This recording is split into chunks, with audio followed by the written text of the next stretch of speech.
Chapter 1: The Wandering Scholar. The road into Mirahonda was hilly. Esteban had been walking since dawn, and the rain had started about 2 hours in. It was a slow, steady rain that had set in for the morning and showed no intention of stopping. His coat was soaked through by the time he saw the first rooftops, red tile dark with water, half hidden by the curve of the hill. The road wound up through olive trees and almond groves, and then leveled into a stone path that ran between low walls. Vines climbed the walls in places. A goat watched him pass from a courtyard gate and went back to eating. He had been told the town was small. He had not been told it was this beautiful. Mirahonda sat in a fold of the hills, 3 terraces of pale stone houses stacked above each other, each roof a shade redder than the last. A single street climbed the middle, narrow and crooked, paved in flagstone worn smooth by centuries of foot traffic. The chapel sat at the top with its bell tower and its dark wooden door. Below the town, somewhere out of sight, he could hear the river. He shifted the strap of his satchel and kept walking. The satchel was heavier than it should have been. It always was. 6 notebooks, 2 ink bottles wrapped in oilcloth, a folded sheaf of letters from his correspondence across the kingdom, and a copy of the official chronicle of the war that he had been carrying for 3 years and could no longer stand to read. He was 28 years old and had been wandering for 6 of those years. His profession considered that a short time. His mother considered it very long and wrote to him every 2 months to remind him. He had been writing his next reply in his head for the entire walk up the hill. He was not getting anywhere with it. The first person he saw in town was an old woman sweeping the step in front of her door under the eaves out of the rain. She looked up at him without surprise. Travelers came through Mirahonda often enough, he supposed. He gave her a small bow. "Buenos dias, señora. I am looking for the house of Don Beltran." She studied him for a moment. "Up the street, past the well, the blue door on the left." "Gracias. He won't see you today." Esteban paused. "I have a letter of introduction." "He still won't see you today. He has a bad knee in the rain, and he doesn't talk to strangers when his knee is bad." She went back to her sweeping. Esteban stood in the street with rainwater running off the brim of his hat and considered his options. He had 3 letters of introduction to Don Beltran in his satchel, written by 3 separate scholars at the university in Salamuela. He had ridden a coach and walked 4 days to get here. He had a list of 12 specific questions he intended to ask the old veteran about the final campaign of the war, and he was reasonably certain that the answers would change the 2nd chapter of his book. All of that, apparently, was going to wait until the rain stopped and a knee felt better. He had learned 6 years ago to stop being annoyed by that kind of thing. He looked up the street, then he looked down at his soaked coat. "Is there a place to wait out the rain?" he asked. The old woman pointed her broom past her shoulder, vaguely uphill. "The bakery." The shop sat off the small plaza halfway up the town, between a closed cobbler and a doorway with grapevines climbing the lintel. The door was made of wood, dark with age, propped open with a stone the size of a fist. A wooden sign hung above it on an iron hook. The sign had no name on it, only a loaf painted in white on a faded green background. The smell hit him before he was through the door. It was bread, but it was also more than bread. Warm flour and yeast and something else underneath, something rich and faintly sweet that he did not have a word for. He stepped inside and out of the rain and stood for a moment with the door at his back, breathing it in.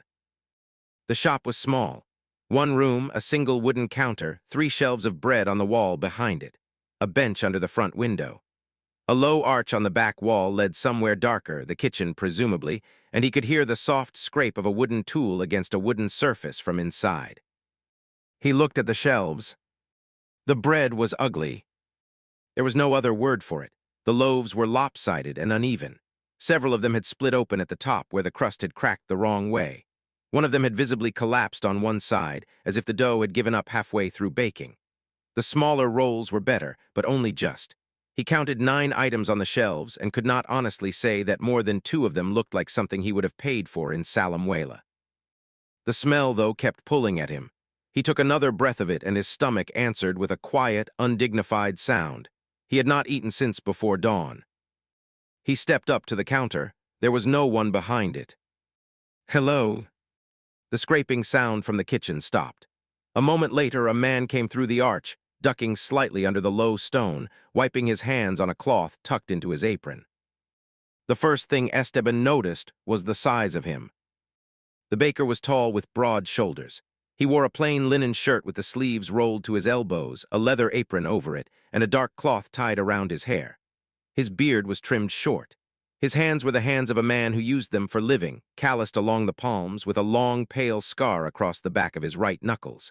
He looked perhaps 35, though the tiredness around his eyes made it hard to tell. "Buenos dias," Esteban said. "Buenos dias." The voice was low and quiet. The baker glanced at the rain through the open door. "What can I get you?" "Bread, please, whatever you'd recommend." The baker did not answer to that. He turned to the shelves, considered them for a second, and lifted down a small, round loaf that was, of the available options, perhaps the most presentable. He set it on the counter on a square of brown paper. "2 cobber." Esteban handed over the coins. "Could I sit a moment until the rain eases?" The baker tipped his head toward the bench under the window. "As you like." He went back through the arch. The scraping sound resumed. Esteban sat down with the loaf on his lap and the paper crackling under his hands. The bench was hard. The window was a single warped pane of old glass that turned the rain into smears of moving light. He could see the plaza outside, the wet flagstones, a stray dog under the awning of the cobbler across the way. He broke a piece off the loaf. The crust was uneven and a little tough. The crumb inside was dense, denser than it should have been. He chewed and waited for the disappointment. It did not come. The bread tasted extraordinary. He stopped chewing for a moment, just to be sure. He took another bite. The flavor was complex in a way he did not have the vocabulary for, something nutty and warm and faintly sweet, with a tang underneath that made his mouth water for the next bite before he had swallowed the first. He looked down at the lump of brown bread in his hand. He looked at the shelves of ugly loaves on the wall. He looked through the arch at the back of the baker bent over a wooden table in the kitchen, working at something with both hands. He took out his notebook. He did not know yet what he was writing down. He wrote anyway. Mirahonda, small bakery off plaza. Bread is poor in appearance. Flavor. He paused with his pen above the page. He could not find the right word. He wrote exceptional and then crossed it out and wrote unusual and then crossed that out too. He left the line unfinished. The door opened. A woman came in shaking rain off her shawl, an empty basket on her arm. She nodded to Esteban without much curiosity and went to the counter. "Mateo," she called toward the back, "I'm here for the order for the schoolhouse." The scraping stopped. The baker came out. "Doña Luz." "How many today?" "6 small, 2 large." She watched him take the bread down from the shelves and wrap it in paper. The loaves he chose for her were among the worst on the shelves. One of them had a crack along the top so deep that part of the crust came away when he picked it up. He set it on the counter anyway and started to fold the paper around it. Doña Luz did not say anything about the crack. She paid him. He counted out her change. She refused it with a small shake of her head. "For the boy who broke the window," she said. "Tell his mother I said so." The baker, Mateo, Esteban noted, paused for a moment with the coins in his hand. Then he nodded once and put them in his apron pocket. "Gracias, doña. Until tomorrow." She gathered the basket and walked out into the rain. The door swung shut behind her on its hinge, then drifted open again with the wind. Esteban watched the whole exchange with curiosity. He sat there with his notebook open on his knee and his pen in his hand, and watched the next customer come in, and the next. An old man with a cane who bought a single roll and patted Mateo's hand on the counter when he paid. A boy of maybe 10 who brought a coin tied in a cloth and walked out with a loaf nearly as large as his chest. A pair of women in their middle years who bought 4 loaves between them and exchanged a few words about someone named Tomasito and his cough, and who paid more than the bread was marked at without saying anything about it. Mateo did not seem to notice the extra coin, or did notice and said nothing. Esteban was 3 pages into his notebook before he realized he had stopped paying attention to the rain. By mid-afternoon, the shelves were almost empty. The rain had thinned to a fine mist that drifted past the window in waves. The plaza had filled and emptied again as the morning turned, and was filling once more for the afternoon. Esteban had eaten most of the loaf. He had drunk a cup of water that Mateo had set on the bench beside him at some point without comment, and which he had not asked for. He had filled 6 pages of his notebook with observations he did not yet know what to do with. The shop had been busy all day. He had counted 31 customers. Of those, 26 had bought bread. Of those, at least 11 had refused change, paid more than what was marked, or left a small extra thing on the counter, a wedge of cheese, a clay jar of olives, half a string of dried peppers which Mateo accepted without surprise and set aside in a wooden tray behind the counter. The bread on the shelves had grown progressively worse as the day went on. The last few loaves were the ugliest yet. Customers bought them anyway.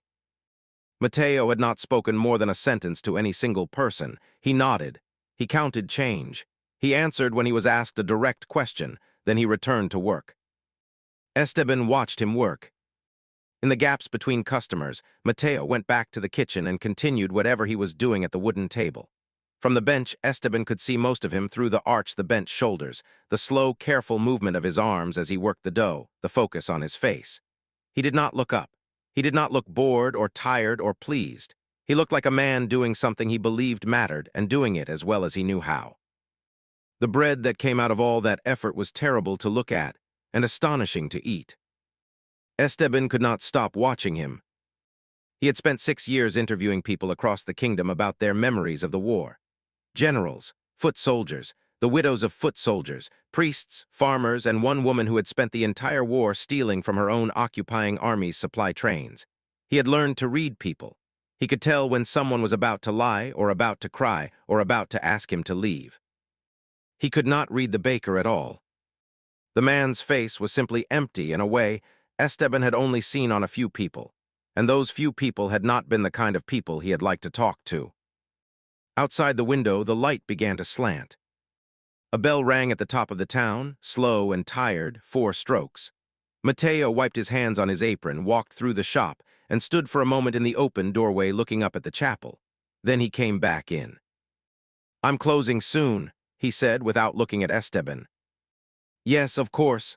Esteban stood up. His back ached from the bench. He had been sitting there for the better part of 7 hours. "I'm sorry, I lost track of time." Mateo glanced at him then. The look was brief. He did not seem annoyed. "You took shelter from the rain," he said. "I did. The rain stopped 2 hours ago." Esteban felt heat climb into his face. He was 28 years old, a published man, and he had been caught loitering in a bakery like a schoolboy. He cleared his throat. He gestured at the shelves, which were now nearly bare. "I was watching." "Watching? You had a great many customers today." "It's a small town," Mateo said. "Yes." The baker looked at him a moment longer. Then he turned and began to take the last few loaves down from the shelf and set them on the counter, sorting them into a pile. "For the orphans?" Esteban asked before he could stop himself. Mateo paused. He turned his head just slightly. "Yes." "I thought so." "Why?" It was not really a question. The voice did not lift at the end. Esteban felt the air between them shift in a careful way that he recognized from his interviews. It was the way men spoke when they were testing whether to tell you something. He answered carefully. "You set the better loaves aside this morning," he said. "I noticed. The ones with even crust, you kept them in the back. The ones you sold to the regular customers, the ones who could pay, were the ugliest on the shelf, and you kept the good bread for someone who couldn't pay at all." Mateo did not say anything. "I am sorry," Esteban said. "I was watching. I should not have." "It is not a secret." "No, only please don't think I meant any disrespect." The baker looked at him for what felt like a long time. Then, slowly, he gathered the bread on the counter into a cloth and tied it with a quick practiced knot at the top. "You may go now," Mateo said. "I have to take this up before dark." "Yes, of course."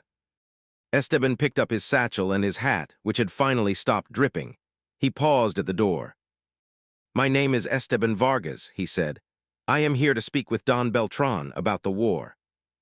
Mateo's face did not change. "He won't see you today," Mateo said. "His knee is bad in the rain." "So I've been told." "Tomorrow morning he'll be at the well at the top of the street. He goes there to sit. You can find him then." "Thank you." The baker nodded once and turned away, the cloth bundle in his hand. Esteban stepped out into the wet street. The rain had stopped completely. The flagstones were drying in patches. The sun had broken through low under the western clouds and was painting the white walls a warm orange. He stood in the street and looked back at the open doorway of the shop. Mateo was bent over the counter again, wrapping something else, his back to the door. Esteban shifted the strap of his satchel and turned uphill toward the inn. He had 3 weeks before he was expected at his next stop. He had no good reason to need more than one day in Mirahonda. Don Beltran would speak with him in the morning at the well, and he would ask his 12 questions and write down the answers, and then he would move on the way he always did. He thought about the man in the bakery. He thought about it the whole way up the hill, and through the small dinner the innkeeper set in front of him, and afterward, in the dark of the small room with the smell of wood smoke coming up through the floorboards. He opened his notebook again before he slept. He turned to the unfinished line. Mirahonda, small bakery off Plaza. Bread is poor in appearance, flavor. He thought for a while, pen in hand. Then he wrote in small, careful letters, worth coming back for. He closed the notebook and put it on the table beside the bed. Welcome to the Portal Library. Step through and let the magic begin. Make sure to like, subscribe, and comment if you'd love more stories or have a request. New videos uploaded every Friday. Bread for the Living, a short story. Chapter 2, What He Came Back For. The well at the top of the town was older than the chapel. Esteban had been told that twice by the innkeeper at breakfast, who seemed proud of it. The stones around the rim were dark with age and worn smooth by hands and rope. A wooden cover sat to one side, weighted with a stone. A small bench had been built against the south wall, where the morning sun fell first, and Don Beltran was sitting on it when Esteban came up the street. The old veteran was smaller than Esteban had imagined. In the letters Esteban had read about him, he had grown into something the size of a story, the kind of man whose name showed up in the margins of 3 different official chronicles. The man on the bench was perhaps 70 years old. His coat was clean and patched in 2 places. His hands were folded on the head of a wooden cane. He had one bad eye and a weathered, watchful face. Esteban had seen that face on farmers, on retired generals, and on a few priests who had outlived their faith. He looked up as Esteban approached. He did not stand. "You are the scholar," he said, "from the university." Esteban Vargas, yes. Zid. Esteban sat. Don Beltran shifted on the bench to make space. He set his satchel on the ground between his feet. "I have letters," Esteban said, "from Master Aldama, Master Ortiz, and Father Felipe at the seminary. I don't need to see them. Any of them. I trust the woman with the broom more than I trust your 3 professors," Don Beltran said. "She told me you bowed properly. That is enough." He waited. Esteban took out his notebook, his pen, and a small bottle of ink. He set them on his lap. The old man watched him do it. "You can ask," Don Beltran said, "but you won't get what you came for." "What did I come for?" "The end of the war." Esteban looked up. The old veteran's good eye was steady on him. "I came for your memory of it," Esteban said. "Not the story they have already written down, your own." "That is what I said." "All right. You won't get it because I do not have one." The old man turned his face slightly toward the morning light. "I remember the campaign before. I remember the campaign before that. The end of the war is a gap in my head. I have been told what happened in that gap, but I do not remember it."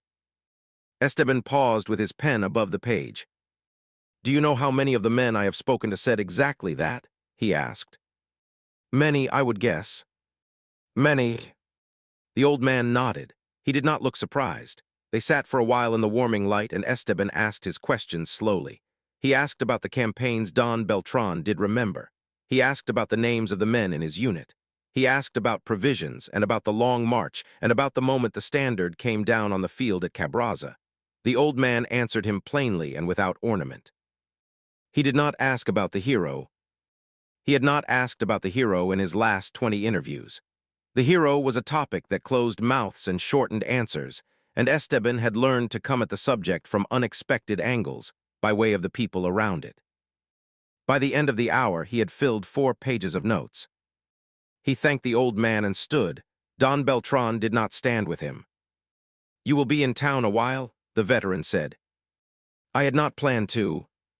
That is not what I asked. Esteban looked at him. The good eye was steady again, the bad one paler in the sunlight. I may be in town a while, Esteban said. Good, Don Beltran folded his hands again over the cane. When you are at the bakery, tell Mateo I said the bread today was better. Esteban felt something small slip out of place inside his chest. How did you know I was at the bakery? You walked up from that direction, and you smell like flour. The old man closed his good eye. The conversation evidently was over. Esteban walked back down the hill with his satchel on his shoulder, and his notebook full of stories he had yet to unravel. He went back to the bakery before noon. There was no reason not to. He had eaten the rest of his loaf at breakfast and did not need more bread, but he went back anyway. Mateo looked up from the counter as he came in and said nothing. Buenos dias, Esteban said. Buenos dias. He bought a roll. He sat on the bench. He ate the roll and watched two more customers come in and pretended to write in his notebook while they ordered. When Mateo went back to the kitchen, Esteban could see the same wooden table, the same long, careful work with both hands. After a while he asked from the bench, "What do you put in it?" Mateo did not look up. Flour, water, salt, yeast. That is all. That is all. There must be something else. Mateo's hands paused over the dough. He looked toward the arch. There is nothing else, he said. His face was not angry. It was the same blank, careful face from the day before, only Esteban thought, perhaps, that something had tightened around his mouth. I only meant the flavor, Esteban said. I know what you meant. He went back to the dough. Esteban sat with the half-eaten roll on his lap and felt heat rise into his neck. He had said something wrong and could not yet see what. He thought about it for the rest of the afternoon while he sat on the bench and watched Mateo work and watched the customers come and go. By the time he walked back up to the inn that night, he thought he understood it. He had complimented the bread, and the man making the bread had heard mockery. The bread was ugly. Everyone in town could see that the bread was ugly, the baker most of all. A stranger coming in from outside and asking what was really in the loaves, what secret gave them their flavor, was a stranger asking the question with a knife behind it. Esteban had not meant it that way, but he could see now that he had said it the way an educated man said things to a man who worked with his hands, with the small smile he had not realized he was wearing. He lay in bed at the inn that night and felt himself burn slowly. He had been raised not to be that man. He had spent 6 years out in the country specifically not to be that man. He went back the next morning. He did not ask any questions about the bread. He asked instead about the town. He asked about the well at the top of the street, and the river he could hear and not see, and the chapel, and the cobbler whose shop stayed closed. Mateo answered him in 2- and 3-word sentences, but he answered. The well was older than the chapel. The river was the Mondigo, 3 turns off the path down behind the eastern wall. The chapel had no priest most months. The cobbler had died in the spring, and his son had not yet decided what to do with the shop. I am sorry, Esteban said. For what? The cobbler. Mateo gave him a slow look as if rechecking something. You did not know him. No. Then you are not sorry. You are just trying to be polite. Esteban opened his mouth. He shut it again. Mateo, he saw, was almost smiling. It was a small thing. 1 corner of the mouth, no more than that. But the look in the man's eyes had changed, and Esteban felt the change all the way down his back. I am trying to be polite, he agreed. I had noticed. Is that a bad thing? I will let you know. Mateo went back to the kitchen. Esteban sat on the bench with his face warm and his notebook closed on his knee. The baker, against all reasonable expectations, had a sense of humor. After that it became a routine of a kind. He stayed in Mirahonda. He told himself, the first day, that he was waiting for Don Beltran to be ready for a second conversation. The second day, he told himself that he had not yet visited the river. By the third day, he had stopped explaining the reason to himself altogether. He came to the bakery in the late morning when the worst of the rush had passed. He bought a roll. He sat on the bench. He asked Mateo questions that had nothing to do with bread or the war or anyone's name in any book, and Mateo answered him slowly in pieces. Where did the wheat come from? The fields below the eastern wall. who grew the almonds. The Vega family. Did Mateo grow up in this town? No, where had he come from? Mateo went back to the kitchen. Esteban learned to ask the right questions after a few tries. By the fifth day, Mateo had begun asking questions back. Small ones also. What did Esteban read? What did he write? Where had he traveled to so far, and where would he go next? He did not seem especially interested in the answers, but he asked, and Esteban answered, and the silence between them when it came was a different silence than it had been at the start. By the seventh day, Esteban knew the shape of the man's hands well enough to draw them. He had taken to flirting by then, a little very carefully. It had begun by accident. He had said something about the way Mateo wrapped a particular loaf. Some half-praise meant lightly, and Mateo had looked up and the back of his neck above the apron strap had gone slowly red. Esteban had not been sure the first time that he was seeing what he was seeing. The second time he was sure. The third time he did it on purpose. Mateo did not flirt back. Mateo did not seem to know how. He simply, when Esteban said something small and warm and just over the line of politeness, became very still and very busy with whatever was in his hands, and would not for several minutes after that look at Esteban directly. Esteban found it the most charming thing he had encountered in 6 years on the road. It rained again on the 8th night. Esteban had stayed late at the bakery. The shop was empty. The shelves were nearly bare. Mateo had locked the front door against the wind and was wiping the counter with a damp cloth in slow, methodical strokes. Esteban was sitting on the bench in a comfortable silence he would not have believed possible in this room a week ago. "You should go before it gets worse," Mateo said without looking up. "Yes." He did not move. Mateo paused with the cloth in his hand. He set it down carefully on the counter. He looked across the room at Esteban with his blank, careful gaze, and Esteban looked back, and for a moment neither of them said anything. "Esteban." "Yes." "You should go." "I know." The rain hit the window in a hard, sudden gust. Mateo glanced at it. Then he came around the counter, slowly, his hands wiping themselves on his apron without seeming to know they were doing it. He stopped in front of the bench and looked down at Esteban for a long moment. Esteban stood. He was not as tall as Mateo. He had not realized how much shorter he was until he was standing inside the reach of Mateo's hands and looking up. He could see the pulse at the side of Mateo's throat, fast under the skin. "I have been polite for 8 days, Esteban said quietly. "If you would prefer that I keep being polite, I will go." Mateo did not say anything. "Tell me to go," Esteban said, "and I will." Mateo's hand came up. He set it on the side of Esteban's neck. The hand was warm and rough and shook very slightly, and Esteban felt every callus on it. "Don't go," Mateo said. Esteban reached up. He covered Mateo's hand with his own. "Then I won't." They did not speak much after that. Mateo took him through the arch and up the narrow stairs at the back of the kitchen. The room above the bakery was small and warm and smelled like flour and the cedar of the shelves. A single lamp burned on a wooden chest by the bed.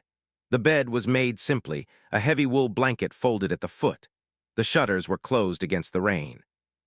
Mateo turned to face him just inside the door and stood there with his hands at his sides, as if he had used all his certainty getting them up the stairs and did not have any left over for the next part. Esteban understood. He stepped closer. He set his hands on Mateo's chest slowly, where the leather apron strap crossed it. He undid the strap. He lifted the apron up and off over Mateo's head and folded it once and laid it on the wooden chest by the lamp. "Sit down," Esteban said. Mateo sat on the edge of the bed. Esteban pulled the cloth from his hair. The hair fell loose around the man's face, darker than Esteban had expected, almost black where it caught the lamplight. He put his hand under Mateo's jaw and tilted his face up. "You are allowed to want this," Esteban said quietly. "It does not cost you anything." Mateo closed his eyes. Esteban leaned down and kissed him. It was not a careful kiss. Mateo's hand came up and gripped the front of Esteban's coat and held it, as if he were not sure whether to pull him closer or push him away, and then he made a small sound against Esteban's mouth, and the decision made itself. Esteban pulled the coat off his own shoulders without breaking the kiss and let it fall to the floor. He pushed gently at Mateo's chest until the man lay back against the blanket. He climbed onto the bed and over him and looked down at his face in the lamplight. Mateo opened his eyes. "I do not know how to do this slowly," Mateo said. His voice was rough. "It has been a long time." "Then don't." He kissed him again. He kissed the line of his jaw and the place where the scar crossed his knuckles and the heavy muscle of his shoulder where the shirt had pulled aside. Mateo's breath caught at the third one. They undressed each other with hands that did not always know what they were doing. Esteban traced a long scar that ran across Mateo's right ribs, and Mateo flinched very slightly, and Esteban kissed it. He kissed the hollow of the man's throat. He kissed his collarbone. Mateo's hand found his hair and held it there, not pulling, only holding it in place. They moved together. The bed was small. The rain was loud against the shutters. The lamp burned low and steady on the wooden chest. Esteban kept his eyes open as long as he could and watched Mateo's face change slowly from blank to careful to lust and desire. Afterward, they lay in the dark with the blanket pulled up over them and the rain still moving against the shutters. Esteban was on his side. Mateo was on his back, one arm bent under his head, the other resting against Esteban's stomach. He had not let go of him since they had stopped moving. For a long time, neither of them spoke. "Esteban." "Yes." "Do not ask me questions." Esteban turned his head on the pillow. Mateo was looking at the dark ceiling, not at him. "What kind of questions?" Esteban said carefully. "Any kind about me, about where I come from, about anything that is not the bread or the town or what we are doing in this room." "All right. And I have nothing to give you, not after tonight. I cannot promise to be anything to you. I have not asked you for anything." "You will." Esteban did not answer that immediately. He reached up and ran his fingers through the dark hair at Mateo's temple slowly, until Mateo closed his eyes again. "I will not ask," Esteban said. "I promise." "Good. Good." Mateo turned his head then and looked at him in the lamplight, and Esteban looked back, and they both knew in that moment that Esteban had just lied. Mateo did not call him on it. He only watched him for another moment, and then he let his eyes close, and his hand on Esteban's stomach grew heavy as he fell asleep. Esteban did not sleep for a long time. He lay with his head on the rough cotton pillow and listened to the rain ease off the shutters and to Mateo's breathing slow into something deep and steady. He thought about the old veteran at the well, who had remembered every campaign except the last. He thought about the woman with the broom in the street. He thought about a baker who could not promise to be anything to him and who was holding on to him in his sleep as if he might be carried away in the night. In the morning, he told himself he would walk back down to the inn. He would gather his notes. He would say his goodbyes to Don Beltran and write to his mother and continue south, toward the next town, the way he had always done. He stayed awake until first light, watching Mateo's face on the pillow. He did not walk back to the inn. Chapter 3, The Floorboards. Esteban woke before Mateo. The shutters were still closed, and the room was gray with first light. Mateo was on his back beside him, one arm bent under his head, breathing slow. His face was softer in sleep than it ever was during the day. Esteban watched him for a while. He did not move. He could hear the town waking outside, a door opening, a bucket set down on stone, a goat somewhere. The bell at the chapel had not yet rung, which meant it was earlier than 5. Mateo opened his eyes. He did not seem surprised to find Esteban there. He looked at him for a moment from inches away, and Esteban felt him decide something, and then Mateo closed his eyes again and turned his face slightly toward him on the pillow. "You can stay," Mateo said, "until I open the shop." "What time do you open?" "In an hour's." "All right." Mateo did not say anything else. After a few minutes, his breathing slowed again, and Esteban thought he was asleep. Then Mateo's hand moved across the blanket and found Esteban's wrist and held it. Esteban stayed. He went down to the inn after Mateo opened the shop. He paid for his room another week. He walked back up the hill to the bakery with his small bag over his shoulder, and Mateo looked at the bag and looked at him and did not say anything. Esteban set the bag in the corner of the front room of the shop. "I will move it upstairs later," he said. "All right." That was all the conversation they had about it. Esteban had been raised by a baker. He had not thought about that fact in a long time. His mother had baked the bread for the household and had done it well, and the boys in his family had all been put to work at the long wooden table in the kitchen on Sundays from the time they were tall enough to reach. He had not made bread himself in 12 years. He had not, until he watched Mateo for 9 days from a bench, ever stopped to think that he knew how. He knew what was wrong with the loaves. He had been watching them come out of the oven for over a week, and the same problems came out of it every day. The dough was overproofed. The folds were uneven. The oven was too hot on the right side, which was why every loaf came out lopsided in the same direction. Mateo scored the bread with a long, careful slash down the center, but the slash went too deep and the loaf could not hold its shape. Esteban knew all of this. He had been polite about not saying so. On the second morning after he moved his bag into the shop, Mateo came out of the kitchen with a tray of new loaves and set it on the counter, and Esteban looked at them and could not, this time, keep his mouth shut. "May I show you something?" he asked. Mateo paused with his hand still on the tray. "About what?" "The loaves." Mateo looked at him. The blank face had come back. Esteban could feel the moment teetering. "I am not telling you the bread is bad," Esteban said carefully. "The bread is the best I have ever eaten. I am telling you the loaves do not need to look this way. May I show you?" Mateo did not say anything for a long moment. Then he wiped his hands on his apron and stepped back from the counter and tipped his head toward the kitchen. "Show me." They worked together at the long wooden table. Esteban took off his coat. He rolled his sleeves. He washed his hands at the small basin by the wall and dried them on a cloth and turned to Mateo and said, "The dough you made this morning, where is it?" Mateo lifted a heavy cloth off a large bowl in the corner. The dough underneath had risen high and pale. "This has been proofing too long," Esteban said. "Look at the surface." Mateo looked at the surface. He did not say anything. "Touch it." Esteban pressed his finger gently into the dough. The mark did not spring back. "It should fill in. It does not. You have let it go past." "I always let it go this long." "That is why every loaf comes out the way it does. The bread is heavy because the air goes out of it after this point. You are baking the smell into the loaf, but the structure is gone." Mateo's brows drew together very slightly. He poked the dough himself. The mark stayed. "How long should it go?" he asked. "For this batch, an hour less than today, possibly 2. You will learn the feel of it." "The feel?" "The dough tells you when it is done. You will feel it." Mateo gave him a flat look. "I have been making this bread for 10 years. And the smell is the best in the kingdom. The loaves look like they have been kicked. We will fix the loaves." Mateo did not say anything. Esteban thought for a moment that he had pushed too far. Then Mateo said slowly, "Show me how you fold." Esteban smiled. He could not help it. He showed him how to fold. The bread that came out of the oven that night was the best bread Esteban had ever seen Mateo make. The loaves were still uneven. The slashes were still too deep. The oven was still hot on the right side, and the bread on the right side was still darker than the bread on the left. But the loaves had risen. They had held their shape.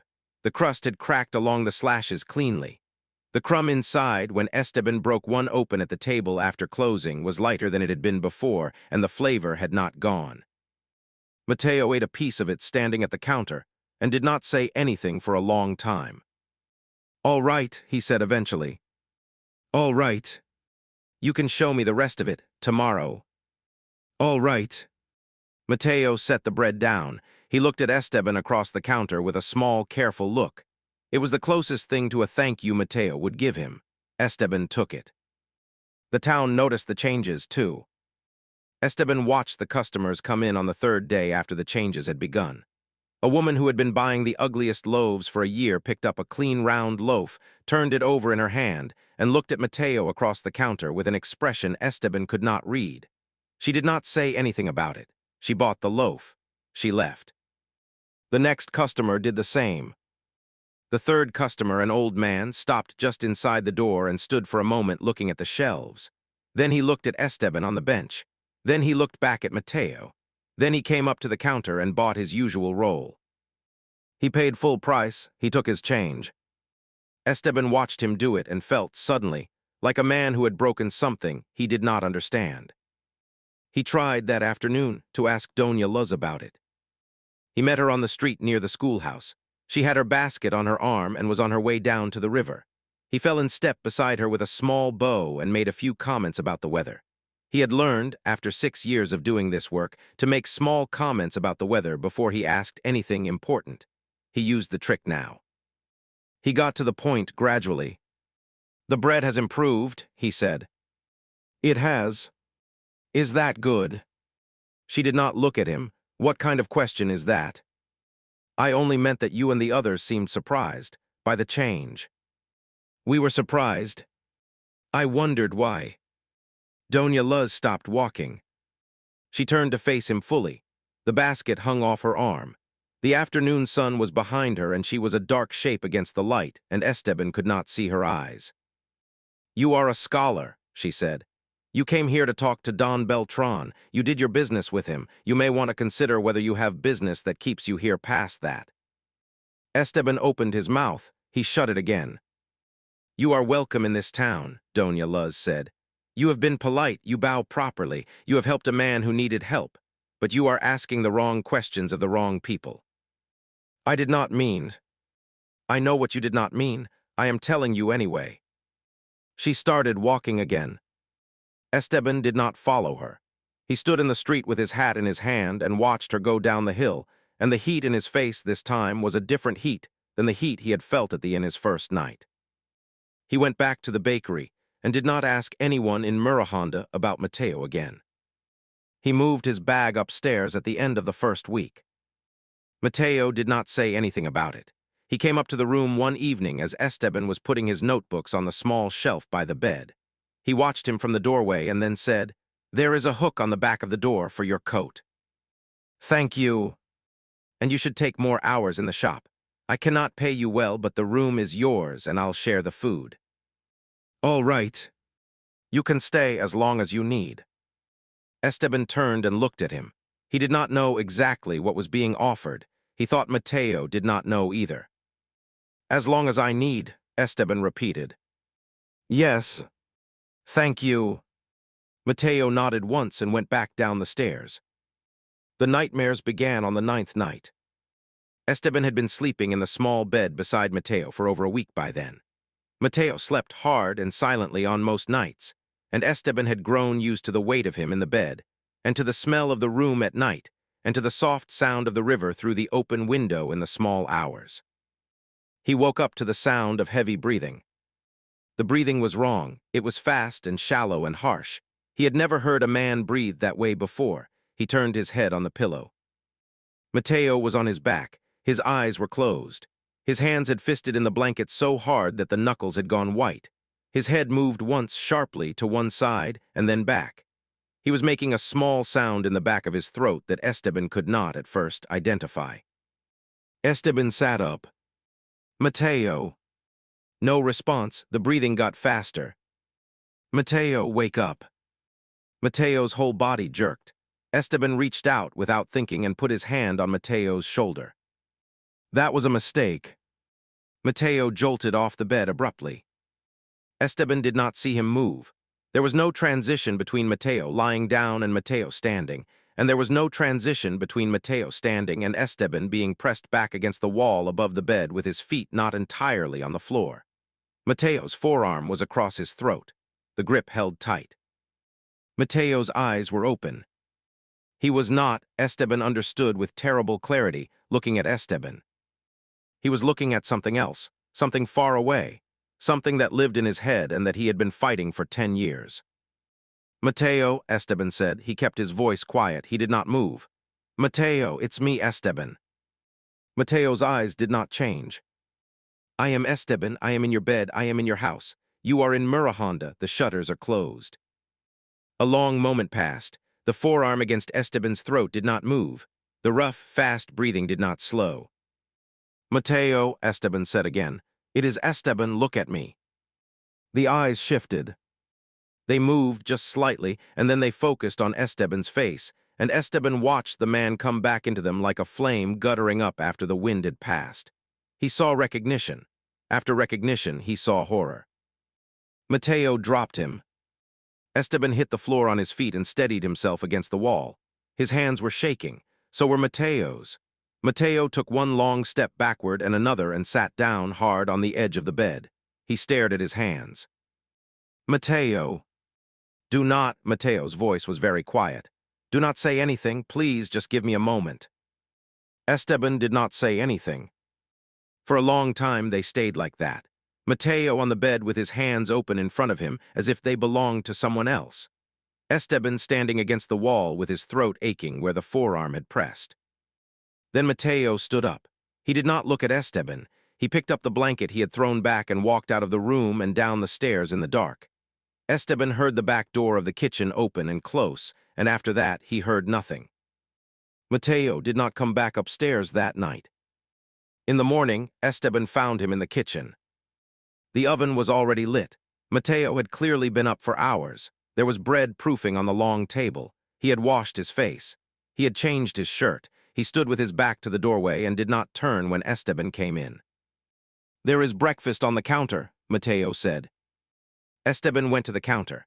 There was bread and white cheese and a small dish of olives and a clay cup of warm milk. The breakfast had clearly been there for some time. "Thank you. There is more if you want it." "This is enough." Mateo did not say anything. He worked at the dough. Esteban sat at the small table in the corner and ate the bread and the cheese and watched Mateo work. He did not say anything either. He ate the olives. He drank the milk.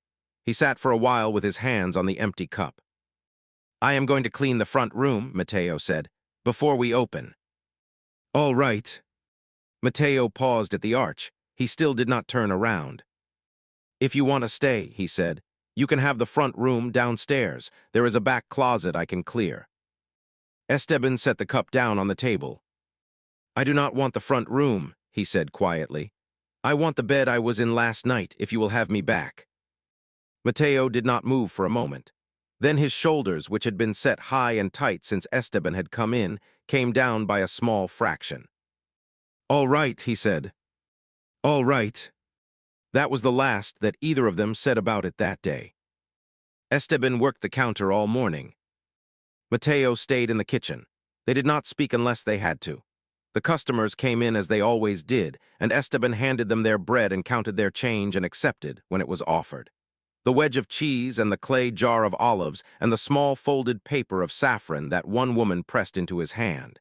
He set them in the wooden tray behind the counter. He did not think about what happened that night while he worked. He thought about it that evening in bed, with Mateo asleep beside him and the lamp out and the shutters closed. Mateo had come up off the bed without a sound. He had crossed 3 feet of space and put a man twice the weight of an apron strap up against a wall in the span of a breath. He had done it asleep. He had done it without seeing. Esteban had spent 6 years interviewing soldiers. He knew what kind of man moved like that. He turned his head on the pillow. Mateo was on his side, facing him, his face slack in the lamplight from under the door. His breathing was steady. He looked tired in his sleep.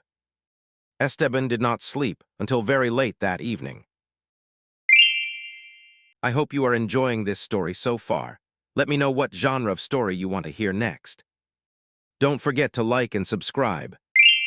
Chapter 4, The Chronicle. 3 weeks passed. Esteban worked the counter in the mornings and helped at the long wooden table in the afternoons. He had begun to fix the right side of the oven slowly by adjusting how the wood was banked against the back wall. The loaves came out more even now.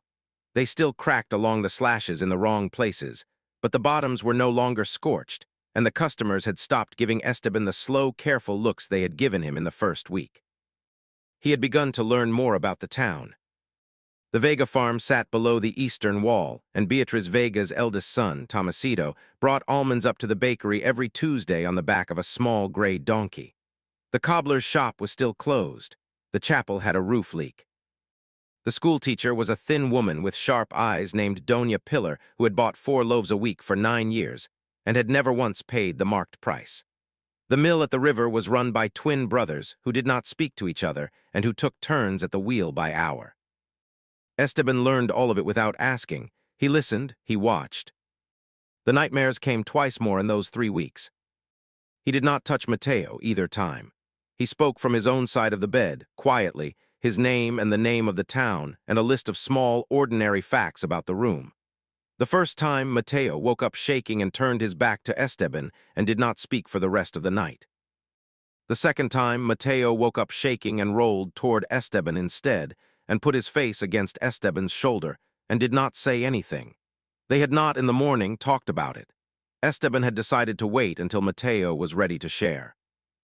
He had stopped writing his book. That was the part he had not yet admitted to himself. His notes from Don Beltran sat in a folder on the shelf above the bed. He had filled 3 pages the first week with careful observations he was used to making in a new town. The pages had stopped coming after the second week. He had written 4 letters in 3 weeks. None of them had been to his correspondents at the university. 2 had been to his mother. 1 had been to his sister. 1 had been to no one in particular and had been about the weather, and he had thrown it into the fire before he could read it back. He told himself every few days that he would write to Master Aldama soon and ask for an extension on his timeline. He had not yet written that letter either. On a Thursday in the 3rd week, Don Beltran sent for him. The message came through Doña Mercedes, who was the village head, and who was a woman in her late 60s with iron-gray hair and a habit of pausing for a long time before she spoke. She came into the bakery in the late afternoon and waited until the last customer had left. Mateo was in the kitchen. She nodded to him through the arch and turned to Esteban. "Don Beltran wishes to see you tomorrow," she said, "at his house after breakfast." "Has he been ill?" "His knee has been bad." "I am sorry to hear it." She looked at him for a long moment. He could not, in 3 weeks of careful watching, read her any better than he had on the first day. "He has things to tell you," she said. "About the war, things he did not tell you the first time." Esteban felt his throat go a little tight. "All right," he said. "He has known you long enough now. He has decided to share." She did not explain what she meant by that. She did not have to. Esteban had been doing this work for 6 years, and he understood what she was saying. The town had been measuring him. Don Beltran had been measuring him. They had decided after 3 weeks that he could be told some part of what they knew. Doña Mercedes had come down personally to bring the message, which meant she had been part of that decision. "Thank you," he said. "Don't thank me yet." She glanced again through the arch toward the kitchen. "He will not tell you everything. There are things you will have to put together for yourself if you put them together at all. Don Beltran is a careful man." "I understand." "Good," she paused. "And Esteban, when you have put it together, whatever you do then, do it carefully." She left. Esteban stood at the counter for some time after she had gone. The afternoon light was slanting low through the open door. Mateo came out of the kitchen with his sleeves rolled and his hands floured and stood beside him, looking out into the empty plaza. "What did she say?" Mateo asked. "That Don Beltran wants to see me tomorrow." "About the war?" "Yes." Mateo did not say anything. He stood at the counter for a moment with his hands resting on it, and then he went back into the kitchen, and Esteban did not follow him. Don Beltran lived in a stone house with a blue door, halfway up the street. He answered the door himself, slowly, leaning on his cane. He looked smaller than he had at the well. His one good eye took in Esteban for a moment without expression, and then he stepped back and tipped his head toward the inside of the house. "Come in." The front room was simple.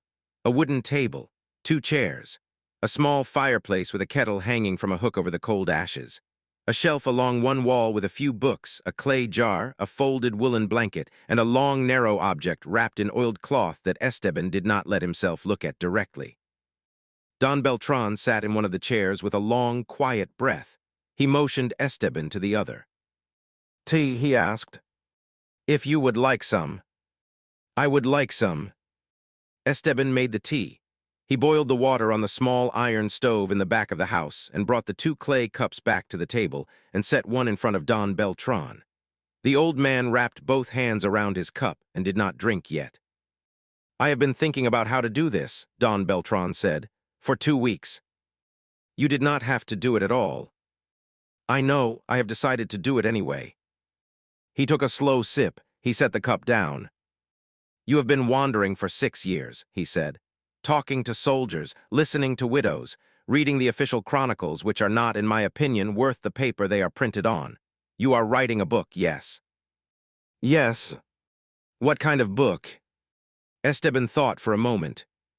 A book about what the war did to the men who fought it, he said. Not what it did for the kingdoms, not what it did for the nobility, what it did to the men who were sent out to do the work. Don Beltran nodded slowly. Good, he said. That is the right book to write. He took another sip of tea. I will tell you about my company, he said. About the men I served with. I will tell you the things I did not tell you the first time. You may write down what I say. You may not, under any circumstances, write down the names. You may not, when this book of yours is published, name our company at all. Do you agree to those terms? I agree. Then take out your pen. Esteban took out his pen. Don Beltran talked for 3 hours. He talked about the long march north in the second year of the war. He talked about the winter that had broken half his unit before they ever saw a battle. He talked about the men who had walked off in the spring, and the men who had not, and the men who had not walked off and should have. He talked about an officer he had served under who had been a coward, and an officer he had served under who had been a fool, and an officer he had served under who had been worse than both. He talked about a friend who had died at Cabraza with a spear through his side, and had asked Don Beltran to write to his sister, and how Don Beltran had spent the next 2 years carrying that letter in his pocket and never managed to send it. He talked about the men he had served with in the last campaign. He did not, until the 3rd hour, mention the hero. You know who led us at the end, he said. He was looking at the cold ashes in the fireplace. Everyone knows who led us at the end. Yes. I will tell you something about him that is not in the official chronicles. Esteban did not move. He was not what they say he was, Don Beltran said. He was not a saint. He was not a man with no fear. He was a soldier. He was a soldier who had been at it longer than was good for any man. By the end of the last campaign, he was very tired. Tired? Tired, a man who had lost too many of his friends. You know what I mean. I can only imagine. He did the work because he was the one with the strength to do it, not because he wanted to. By the last week of the campaign, he had not slept more than 3 hours in a row in over a month. He saw things at night. He did not tell anyone what he saw them, but it was clear to those of us close to him that he saw things. Esteban set his pen down. He did not want to be moving his pen during this part. I knew him a little, Don Beltran said quietly. Not well, better than most. He used to come and sit at the edge of my fire some nights when he could not sleep. He did not speak much. He sat and looked at the fire and went back to his tent when it had burned down. What was he like? Plain, kind. He thanked the cooks. He carried the wounded in his own arms. He hated the lords who sent us out to die for them and did not know how to say so to their faces. He did the work. Don Beltran reached up and pressed his hand against his bad eye for a moment. When the war ended, he said, he disappeared. Everyone knows that. The official story is that he went into the mountains to die alone because that is what heroes do in the official stories. I do not believe he died. I think a man that tired walks away. I think a man that tired finds a quiet place and tries to learn how to be quiet. He looked up at Esteban. I am telling you this, Don Beltran said, because I want you to know that he was a person. When you write your book, whatever you write, he was a person, and the people who knew him loved him, and the war did to him what it did to all of us. That is the part the chronicles do not say. Yes, I understand, Esteban said. His voice was steady. He was a little surprised by that. Don Beltran watched him for a moment. Then the old veteran turned in his chair slowly and reached for the long, narrow object wrapped in oiled cloth on the shelf. He set it on the table between them and pulled the cloth back, and what was underneath was a book. It was a thick book, bound in dark leather with brass corners and a brass clasp. The leather was scored along one edge where something heavy had once rested against it for a long time. The clasp had been polished. The book was very old. This is a chronicle, Don Beltran said, of the war, written by a man named Hernan de Vilches, who was a clerk attached to our company and who wrote what he saw and not what they paid him to see. Esteban could not breathe for a moment. It was never published, Don Beltran said. It is the only copy. Vilches gave it to me before he died. I am lending it to you. You may keep it for 1 week. You may take from it what you can use, provided you change the names. You may not ever tell anyone where you got it. Esteban put his hand on the cover of the book and could not for a moment say anything else. Don Beltran. I am old, Don Beltran said. I do not know who I will leave my things to when I die. I would rather you have what you can use from this book now than have it go in a fire after I am gone. Thank you. You will return it next Thursday. Yes. And you will not show it to Mateo. Esteban looked up. The old veteran's good eye was on him. The look was not unkind. It was very steady. The book has illustrations, Don Beltran said. Mateo would find them upsetting. Yes. Take it home. Do not let Mateo see it. Bring it back to me on Thursday. I will. Good. Don Beltran took another sip of his tea. Now drink your tea, he said. It will go cold. Esteban drank his tea. He took the chronicle home, wrapped in his own coat. He carried it up the stairs to the room above the bakery and set it on the small table by the bed. He did not open it. He went back down to the shop and worked the counter through the afternoon and ate dinner with Mateo at the small kitchen table and did not say anything about Don Beltran's house, except that the old man had given him a great deal of useful material. For your book, Mateo asked. Yes. Mateo watched him for a moment. You have not worked on your book in some time, he said. No. You will work on it tonight. Yes. Mateo nodded once. He did not say anything else.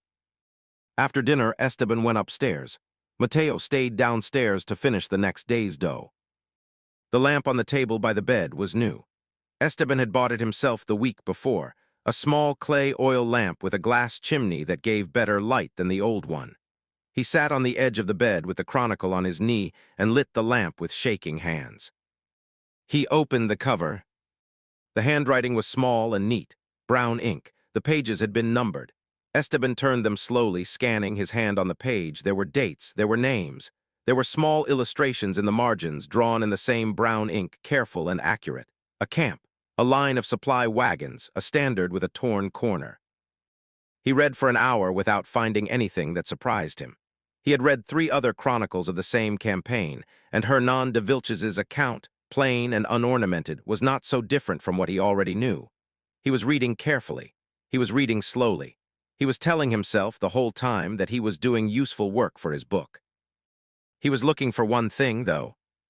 He turned a page. There was a full-page illustration, the first one in the book. Esteban set his hand on the page beside the picture and went very still. The illustration was of the hero.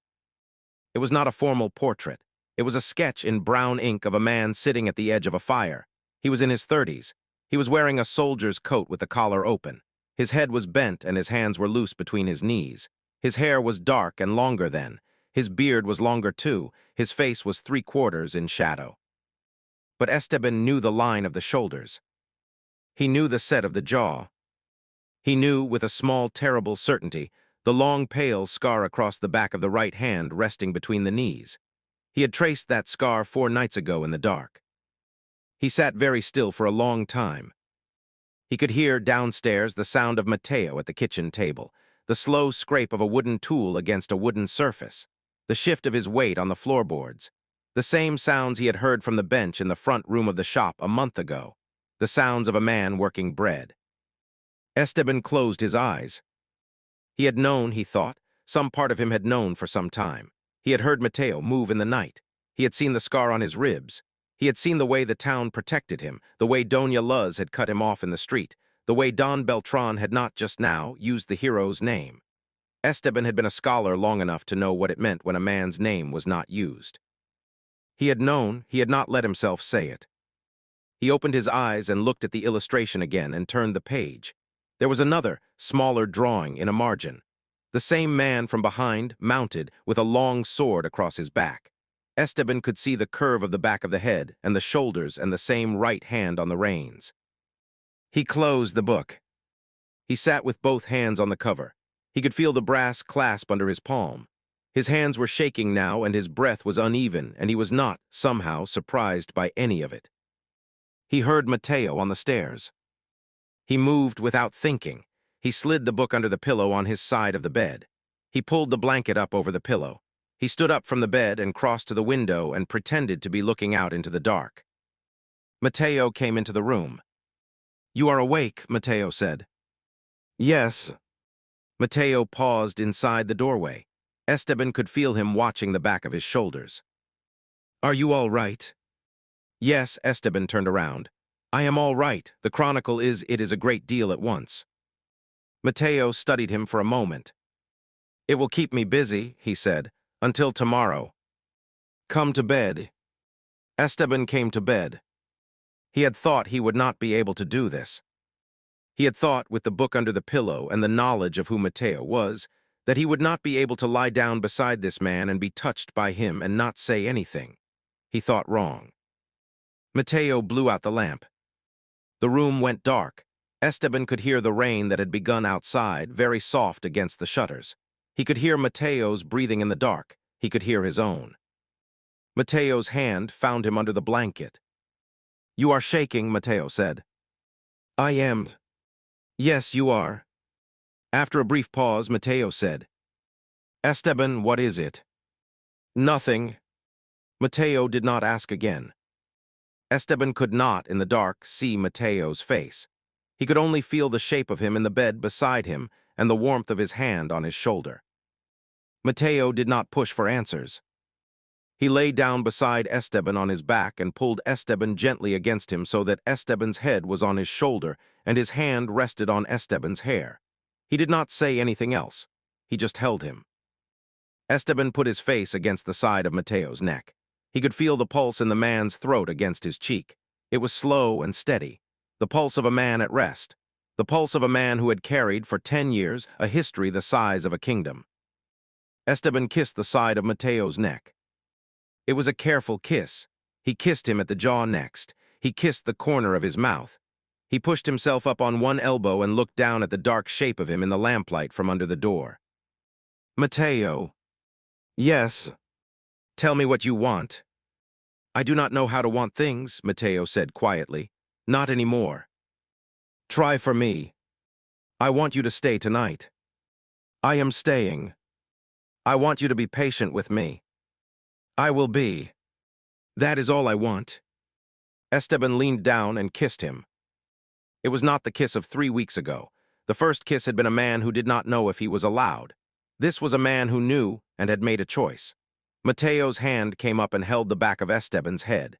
Esteban let him hold him and kissed him slowly and carefully and let him set the pace. He took his time. He kissed Mateo's mouth and then the side of his face and then the line of his shoulder. He sat back and pulled his own shirt off and folded it over the foot of the bed because he had learned, in 3 weeks, that Mateo liked things to be folded. He drew the blanket down. He kissed the long scar across Mateo's ribs and did not, this time, move away from it. He stayed there for a moment with his hand flat over Mateo's heart and felt it beat. Mateo's hand came up. He brushed Esteban's hair back from his face. "Esteban, I am here. Look at me." Esteban looked at him. In the dim light, Mateo's face was the most open Esteban had ever seen it. "Whatever it is," Mateo said quietly, "whatever Don Beltran told you today, that has you shaking like this.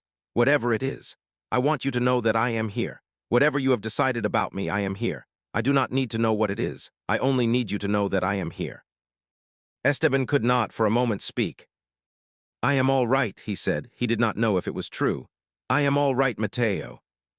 "All right." Esteban kissed him again. He kissed him a long time. He moved against him slowly, the way Mateo had asked, and Mateo held him through it and did not let go and watched his face in the small light and did not look away.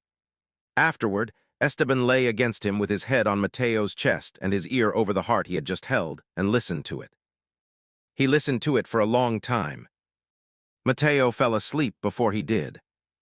When Esteban was sure the breathing under his ear had gone deep and slow and steady, he reached up very carefully under the pillow on his side of the bed. He felt the cover of the chronicle. He felt the cool brass of the clasp. He slid the book a little farther in, until the corner of it was pressed against the wall, where Mateo would not feel it through the pillow when he moved during the night. He closed his eyes. He did not sleep until it was almost dawn. Chapter 5, What Comes After. Esteban did not say anything in the morning. He returned the chronicle to Don Beltran the following Thursday, as he had promised. He made his notes carefully and did not name Mateo in any of them, even to himself. He told Mateo that the book had been useful and that the work was going slowly, which was true, and Mateo had not asked anything beyond that. 6 more days passed. He told himself on each of them that he would have the conversation that night. He did not. It was not fear that kept him quiet.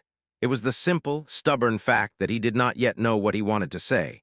He had spent 6 years studying men who had walked away from the war and had come back not quite themselves. He had filled 4 notebooks with what those men had told him. He had thought he understood their plight. What he had not understood, until he had spent a month watching Mateo work a wooden table at 4 in the morning, was that the men he had been interviewing had wanted, all of them, to be known. Mateo did not want to be known. Mateo had built a life in Mirahonda specifically to be left alone. The town had built itself around that. Esteban could see now that the whole arrangement of the place, the way the customers paid, the way they refused change, the way Doña Luz had cut him off in the street, was a small, careful facade for keeping one man unfound. Esteban had walked into the middle of that and had been allowed, gradually, to become part of it. He was not, he understood, going to be allowed to break it. He did not want to break it. He wanted, very badly, only to tell Mateo that he knew, and that nothing about it had changed his mind about anything. He did not, yet, know how to say that without fumbling his words. On the 7th night after visiting Don Beltran's house, he stopped trying to find the perfect words and decided he would keep it simple. Mateo was banking the oven for the night. He had a long iron rod in his hand and was raking the coals back against the rear wall in slow, careful strokes. The kitchen was warm. The shop was closed. The lamp on the wall behind him gave a soft yellow light and threw his shadow long across the stone floor. He worked in silence. He had not in a month ever asked for help with this part. Esteban stood in the arch and watched him for a while. Mateo. Yes. I have to tell you something. Mateo set the iron rod down against the wall and turned around. He wiped his hands on his apron. He did not seem surprised. He looked at Esteban across the kitchen with a calm, steady look, and Esteban saw, suddenly, that Mateo had been waiting for this. Perhaps for a week, perhaps longer. All right, Mateo said. Esteban took a long breath. I know who you are, he said. I have known for 7 days. I should have told you sooner. Mateo did not move. He stood with his hands at his sides in the warm kitchen and looked at Esteban, and for a moment his face did the thing it always did, which was to go blank. Then the blank face did something Esteban had not seen it do before. It cracked. It cracked in the smallest possible way around the eyes, and Mateo closed those eyes for a moment and breathed in slowly and stood very still. Esteban took a step into the kitchen. Mateo. Wait. Esteban waited. Mateo opened his eyes. He let the breath out. He pressed the heel of his hand briefly against the corner of his eye and then dropped his hand. All right, he said quietly. All right. I am sorry I did not tell you immediately. Don't be. I should have. No, Mateo's voice was rough. You should not have. You did nothing wrong. I have been here for 10 years. It was bound to happen at some point. Esteban did not say anything. Come here, Mateo said. Esteban crossed the kitchen. Mateo put his arms around him. He did not say anything for a long time. He put his face against the side of Esteban's neck and held him. Esteban felt the breath go out of him slowly and steadily. Thank you, Mateo said, very quietly against his neck. For what? For not making me say it first. They sat at the small kitchen table. The lamp on the wall behind Mateo painted half his face in shadow. He had taken off the leather apron and folded it over the back of his chair. He held his clay cup in both hands and did not drink from it. His shoulders were still set high. His eyes kept moving from the closed door of the kitchen to the dark window to the empty arch. Who else knows? Mateo asked. Don Beltran. Yes. He has known a long time, I think. He has known since I came here. He recognized me the first day. He promised not tell anyone, Doña Mercedes. Yes. Doña Luz. Probably most of them by now. Esteban thought about that. I do not think they meant to, he said slowly. It seems to me that you did not arrive in this town intending for anyone to know. They figured it out in pieces the way people do. And then, once they had figured it out, they decided to protect you. Mateo set his cup down. He looked at his hands. I did not ask them to do that, he said. I know you did not. I came here because no one knew me. I sold bread for 2 kobo a loaf to anyone who came in. I did not. I never asked anything from them. I know. They have been protecting me for 10 years. Yes. Mateo put his hands over his face. He sat that way for a long minute. Esteban did not move. He could see the shake in Mateo's shoulders and could hear very faintly the rough breath behind the hands, and he did not this time try to reach for him. He let him be. When Mateo dropped his hands, his eyes were red but his face was steady. I have been a very stupid man, Mateo said. You have not been stupid. I have, a small, tired laugh. I have been so careful for so long not to be a burden on them. I have been giving away bread to the orphans because I thought it was the way I paid for being here. They love you. I do not know what to do with that. You do not have to do anything tonight. Mateo looked at him across the table. His eyes were still red. His mouth had softened a little. You are a good man, Esteban Vargas. I am trying to be decent. You have been nothing but helpful for a month. I have been watching. Esteban felt heat climb the back of his neck. He looked down at his own hands on the table and could not, for a moment, find anything to say. Mateo reached across and put his hand over Esteban's. What did you decide? Mateo said. Whatever it is, tell me. Esteban looked up. I am not writing the book about you, he said. All right. I am not writing about you in any book. Not now. Not ever. The chronicle Don Beltran lent me has details that no other source in the kingdom has, and I am not going to use them because I cannot use them without using you, and I will not use you. Esteban, let me finish. The book I am writing is about the men who fought the war, Esteban said. Not about the man who won it. There are a great many men who fought it. I have spoken to 100 of them. I have 100 more to speak to. I have a book to finish, and I am going to finish it. Yes. And I am not going to stay here forever. Mateo's hand tightened around his. I am going to keep traveling, Esteban said. It is the work I have spent 6 years building, and I cannot stop now without losing it. I do not want to stop. I want you to come with me. Mateo did not say anything. I have been thinking about this for some days, Esteban said. You have built something extraordinary here, but there are other opportunities. There are other towns. You could come with me as far as you wanted and bake in other places and learn what other bakers do and decide when you were ready what to do next. There is no reason this has to be the only change in your life. Mateo looked down at the table. I do not know how to live in many places, he said. You did not know how to live in this one when you came here either. That is true. And I would be with you. Mateo's jaw worked. He did not look up. I have not left this town in 10 years, he said. Not once. I know. I do not know if I am ready. You do not have to be ready tonight. Mateo took a slow breath. He turned Esteban's hand over and looked at the palm. What about the bakery? He said. We can keep the bakery and manage it if you want to. Or you can give it to someone, or you can close it. It is your bakery. It is the only thing I have made in 10 years that did not hurt anyone. I know. I do not want to close it. Then do not close it. You can come back to it. You can come back every season if you want. You can leave it open for a month or 2 with someone tending it. You do not have to leave Mirahonda. You only have to leave it for a while if you want to. Mateo looked up. You would do that, he said. You would come back here with me between the work you have to do. Yes. You would do that for me. Yes. Mateo was quiet for a long moment. I think, he said carefully, that I would like to learn how other people bake. All right. I think I would like to see the coast. There are plenty to do on the coast. And I would like to come back here and see everyone. Yes, that would be nice. And I would like very much to do all of this with you. All right. Mateo brought Esteban's hand to his mouth and pressed it there for a moment, and Esteban felt the breath against his knuckles and closed his eyes. When he opened them again, Mateo was watching him. There is one more thing, Mateo said. What? I want to talk to Doña Mercedes. I want to tell her in my own words that I know what the town has been doing for me. I have not thanked her in 10 years. All right. Will you come with me? Yes, of course.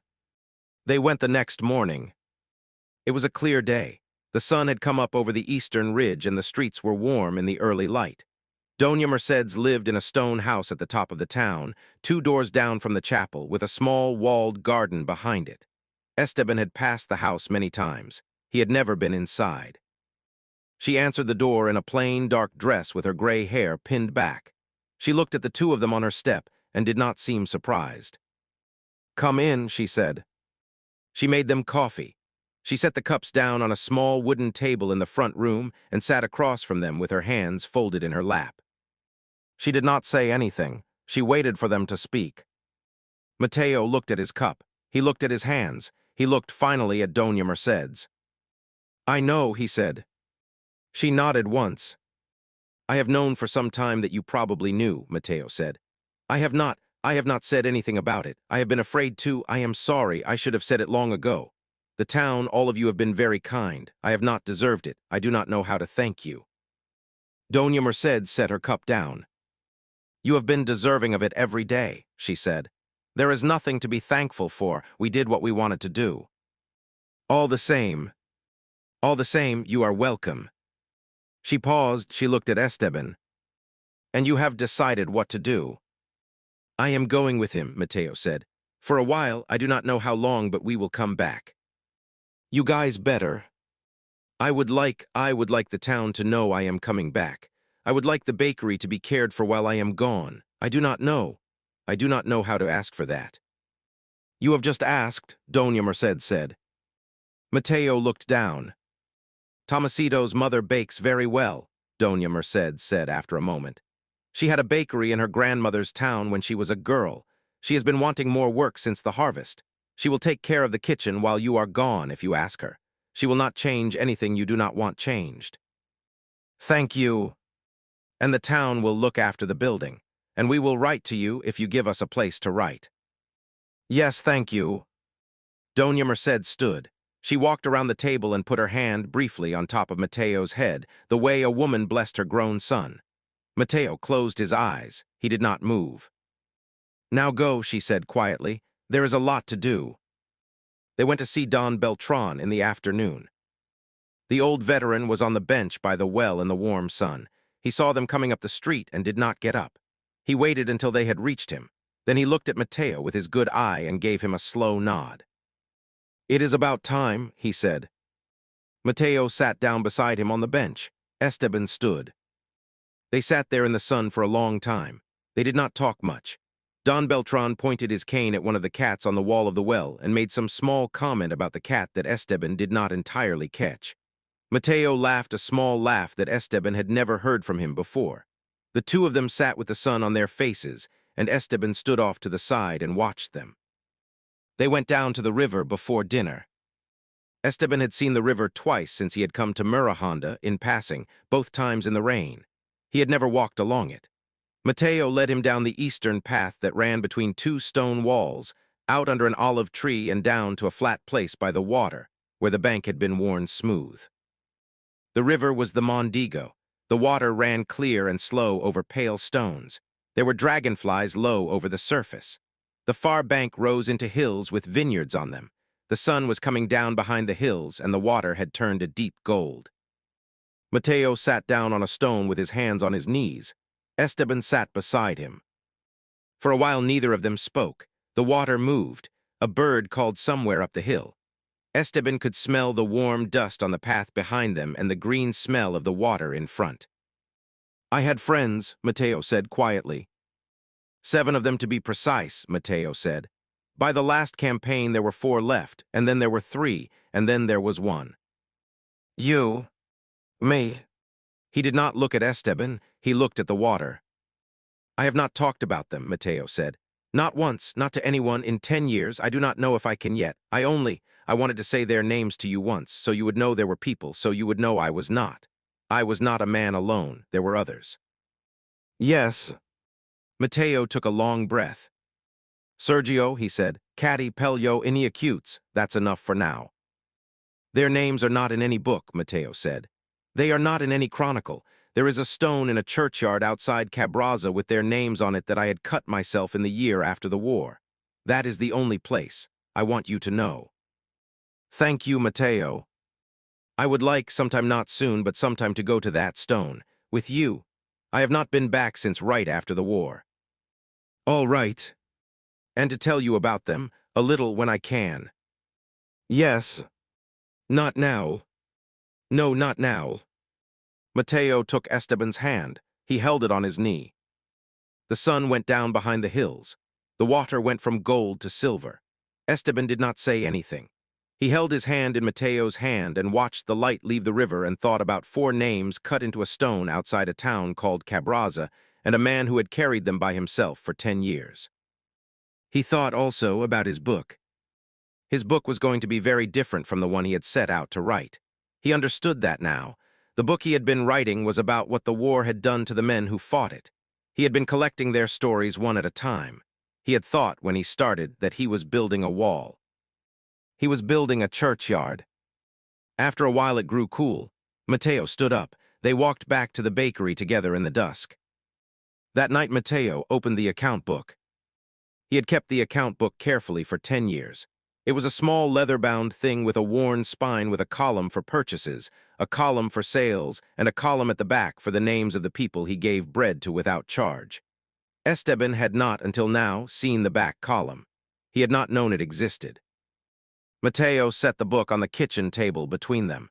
He opened it to a clean page near the front, where the next month's columns were waiting to be filled in. He pushed it toward Esteban with his hand. "Write your name in it," Mateo said. "My name.